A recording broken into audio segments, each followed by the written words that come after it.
السلام عليكم اعزائي المشاهدين، اهلا بيكم في فيديو جديد ومراجعة انفينسيبل الموسم الرابع. فتابعوا معايا الفيديو واعملوا لايك وشير وسبسكرايب، ويلا بينا نبدأ. يجبر مارك على تجاوز حدوده لحماية أحبائه وينضم إلى تحالف الكواكب في معركة تهدف إلى إسقاط فيلتروم. نتكلم عن جزئية القصة والسيناريو. من أفضل الحاجات اللي كانت موجودة بالنسبة لي في الموسم ده هي تطور شخصية مارك، إزاي بقى عنده فهم أكتر لقوته، وإزاي بقى عنده فهم أكتر إن في حالات لازم هيعمل حاجات فيها ضد مبادئه، في حاجات لازم هتحصل الحل الوحيد فيها ان هو يبتدي يستعمل قوته بشكل مفرط. فمارك اللي موجود معانا في الموسم ده هو شخص ناضج اكتر، شخص قوي اكتر، شخص عنده حدة تصرف افضل من اللي كانت موجودة عنده قبل كده. لكن ده طبعا ما يمنعش ان هو بيمر ببعض المنعطفات، خصوصا في النهاية اللي بيحصل له حاجات بتهزه وبتخليه يفقد ثقته في نفسه. على مستوى الريتم والأحداث فبالنسبة لي الموسم ده هو الأفضل في جميع المواسم اللي قبل كده، من حيث الريتم السريع والقوي ومن حيث الأحداث اللي كانت خرافية. وفي مشكلة موجودة ولكن هنتكلم عنها قدام شوية. خلونا نتكلم دلوقتي في الإيجابيات، هي إن إحنا معانا ريتم سريع ومعانا أحداث قوية جدا، حتى نهاية كل حلقة بتكون حاجة تخليك قاعد مستني الحلقة اللي جاية على فارغ الصبر. وده غير إن الموسم ده بيقدم لنا أكتر شخصية مرعبة في عالم انفينسيبل، ثراج القائد الخاص لفيلتروم، شخص اللي من مهامه ان هو يحافظ على الوطن الخاص بتاعه. ويا الهي على مدى القوة اللي الشخص ده فيها، قوي قوة رهيبة جدا، قوي قوة تخليك تقول هم ازاي هيقدروا يتغلبوا عليه.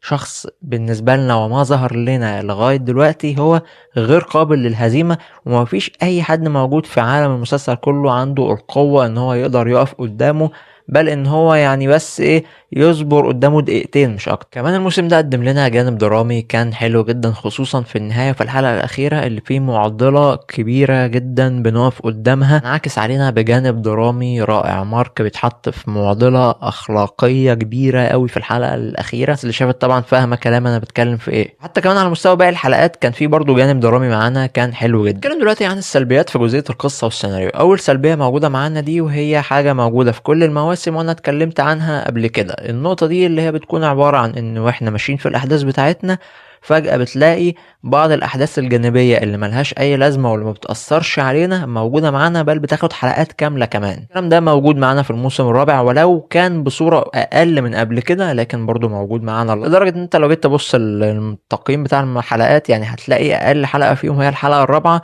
اللي هي حلقة كاملة بره عن سياق الاحداث اللي احنا ماشيين فيها اساسا. حلقة اصلا تحسها يعني من عبدة الشيطان اللي هم عاملينها عشان يرضوا عبدة الشيطان. ايه لازمتها؟ هل هي بتضيف في الاحداث بتاعتنا؟ لا خالص، بس هو مجرد حشو احداث وخلاص. ودي المعضله اللي موجوده في عالم انفينسيبل، ان هو كل موسم بيبقى ماشي في خط، ولكن فجاه كده بتلاقي ايه اللي هو راح في حكايات جانبيه احنا مش مهتمين بيها اساسا. النقطه التانيه السلبيه اللي موجوده معانا هي حاجه مش مهمه قوي، ولكن يعني انا ركزت فيها زياده عن اللزوم.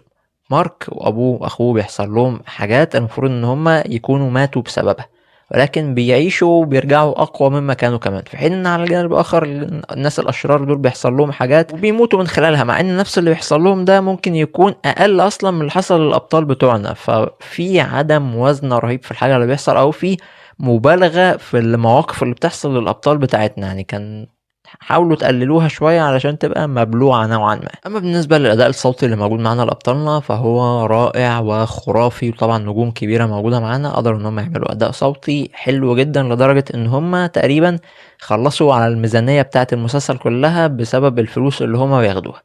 وده يودينا للكلام عن أكتر سلبية موجودة معانا، وهي الإخراج. أسوأ شيء بلا منازع في المسلسل وفي الموسم ده بالأخص هو الرسومات اللي موجودة معانا. الرسومات من أول ما هتتفرج على أول حلقة هتلاقي أصلا الأبطال شكلهم غريب وشكلهم مختلف عن قبل كده، وشكلهم مختلف للأوحش. هتلاقي الجودة بتاعت الرسومات أقل بكتير من اللي كانت موجودة عليه. وعلى مستوى المعارك والدموية فطبعا انفينسيبل زائد 18 فمميز بالمعارك الدموية اللي موجودة فيه، لكن لما تيجي تتفرج عليها هتلاقي ان هي حاجات طفولية برضو، دموية ولكن بشكل طفولي، بشكل يعني تحس ان هو برضو معمول لعيال صغيرة. اصلا الواحد لما بيشوف صورة للكوميكس والمقارنة بتاعتها مع الانمي حرفيا فرق السما والأرض، في فرق رهيب بين الكوميكس والمقدار الدموية اللي موجودة فيها، وإزاي الرسومات موضحة إن الحاجات دموية بشكل كبير أوي، وما بين الأنمي اللي الدموية فيه ضعيفة خالص مقارنة مع الكوميكس. دي ما اعرفش السبب فيها ايه، المسلسل من انتاج امازون، وامازون معاها فلوس ان هي تصرف وتعمل حاجة انضف من الموجودة دي بكتير، فياريت يعالجوا المشكلة دي في اسرع وقت ممكن، علشان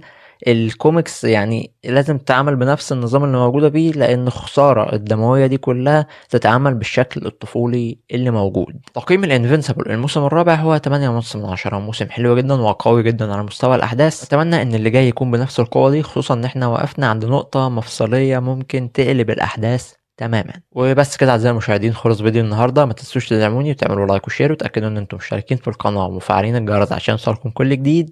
واشوفكم تاني في فيديوهات جايه كتير ان شاء الله. سلام عليكم.